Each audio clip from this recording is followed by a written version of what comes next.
Hello বন্ধুরা, সবাই কেমন আছো? আশা করি সবাই ভালোই আছো, আর আমরাও কিন্তু ভালোই আছি। আর তাই তো চলে এসেছি আরও একটা নতুন ভিডিও নিয়ে। তো এই লোকেশনটা দেখে তোমরা আশা করি বুঝতে পারছো যে আমরা কোন জায়গায় আছি এখন।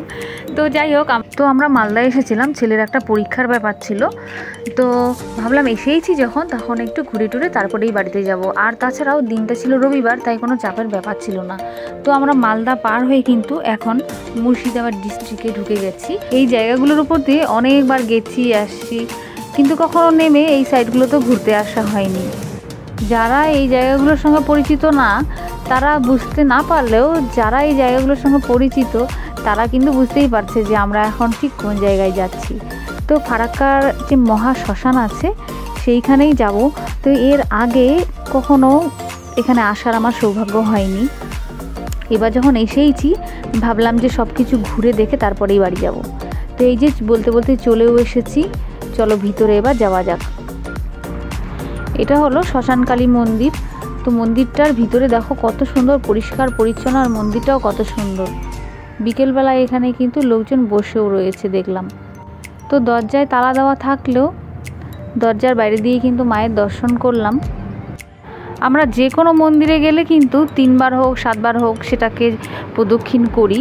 তো ভাবলাম এটারও পেছন দিক দিয়ে বুঝি যাওয়া যাবে, কিন্তু পরে দেখলাম না, এটার পেছন দিকে যাওয়ার কোনো ব্যবস্থা নেই।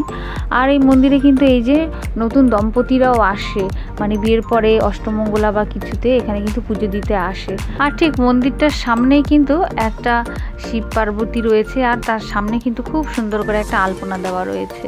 তো ভাবলাম এসেছি যখন মন্দিরে 2-4 মিনিট একটু বসবো, তারপরে যাব।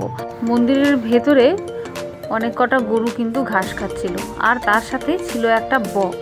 আর আমার ছেলে যেই বকটাকে দেখে আনন্দে আত্মহারা হয়ে তার কাছে গেল, তেমনি বক উড়ে ফুস। তো চলো এবার মন্দিরের বাইরে যাই। আর এই রাস্তাটার উল্টো দিকেই রয়েছে শ্মশান। তো আমরা সারা জীবনে কত কিছু নিয়ে কত না অহংকার করি, আর সব অহংকার কিন্তু এই একটা জায়গাতেই এসে শেষ হয়ে যায়। কি লাভ 2 দিনের জীবন এত অহংকার করে। তো যাই হোক, সেখানে আর বেশিক্ষণ দাঁড়াইনি, একটু সামনে এগিয়েই দেখলাম যে এখানে বেশ একটা সিঁড়ি করা আছে নদীতে নামার জন্য।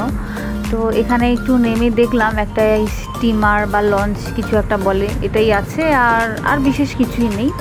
তো রাস্তার ধারে একটা ফুচকার দোকান ছিল, ভাবলাম যে সেখানে এবার একটু ফুচকা খেয়ে নিই।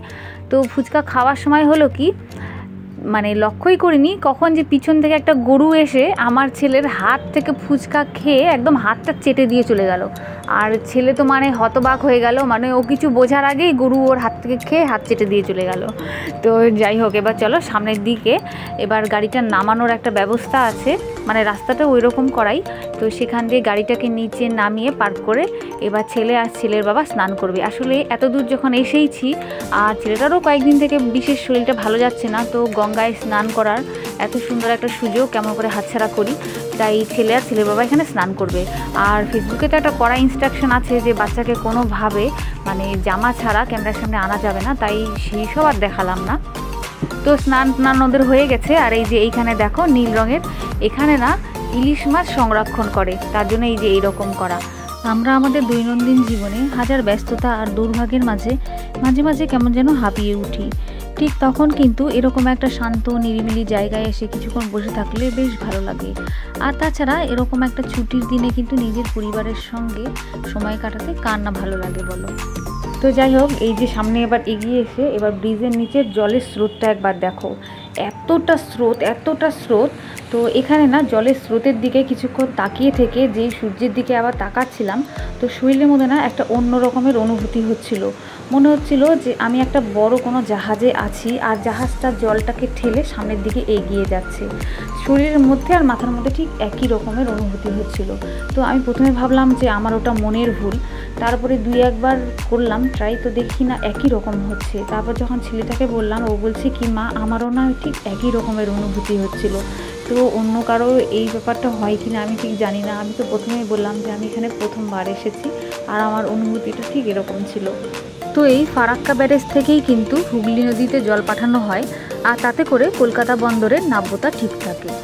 তো যাই হোক, আর এখানে বেশিক্ষণ দাঁড়াবো না, আমরা এবার বেরিয়ে পড়বো। আসলে অনেকটা সকাল সকাল আমরা বাড়ি থেকে বেরিয়েছি, কারণ 10টার আগে আমাদের এখানে পৌঁছানোর একটা ব্যাপার ছিল। আর সারাদিন টুকটাক করে যাই খাই না কেন, ভাত না খেলে তো হবে না, আমরা হলাম ভীতু বাঙালি, ভাত না খেলে হবেই না। তাই চলে এসেছি হোটেল পূর্বাশায়। তো হোটেলের নামটা মেনশন করলাম যেন ভেবো না যে আমরা হোটেলের প্রমোশনে এসেছি, এখানে আমাদেরকে পয়সা দিয়েই খেতে হয়েছে।